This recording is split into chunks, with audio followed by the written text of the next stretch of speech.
It's interesting. We sit here and say, why, God, am I going through these things? This is such a great point right now. I got to make this real quick. Why, God, am I going through this suffering right now in my life? Why aren't things happening the way that I think they ought to be happening? Why does it look like I'm about to die right now? All of these different things, right? But listen to what God says back in Deuteronomy. Why did he put them through the desert? Now, desert is a dry land, no food, no anything. I mean, it's a hard place to live, okay? He took them to a place where there was nothing to survive on. The only hope that they had was in. You understand? But he said something very interesting. He took them to that desert, to that dry place that had no life in it, in order to humble them and to see what was in their heart. You see, because when you get to a point where you have nothing, is when the real you starts to come out. You understand what I'm trying to say? When you get to a point where you don't have any kind of anything to sustain you, that's when your true colors show. And that's what God wants to see, who you are. Who are you when I'm all you have?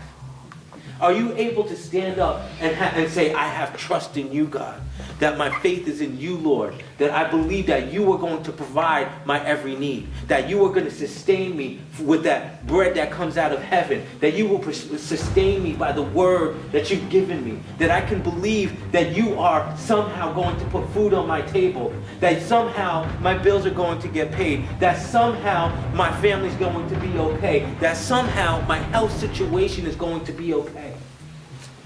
Do I believe that you're going to do that? You see, God is looking at you. He's looking at your heart to see what kind of person you are. That's why he brings us to these dry desert places in our life. Are you going to pass the test? That's the question. Are you going to pass that kind of a test? Israel failed it. Israel failed that test. We all know that. But guess who passed the test? I really believe that Jesus being in the desert for 40 days and 40 nights was a picture of that moment in Israel for 40 years. But Jesus accomplishing what he was supposed to accomplish, what Israel should have accomplished. They should have made it through that desert with flying colors. They should have made it with faith because of the things that they saw. But they didn't. But they did. They failed. And all of them died.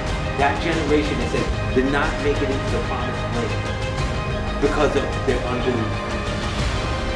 Because of their unbelief. Remember, God wants to see what's in your heart, right? Do you have belief in your heart? Do you believe in your heart that God can deliver you from the very thing that you need deliverance from? And let me tell you something. God will bring you to the brink. He will bring you to the edge of the cliff where you are about to fall in. He will do that. And you will begin to even fall in.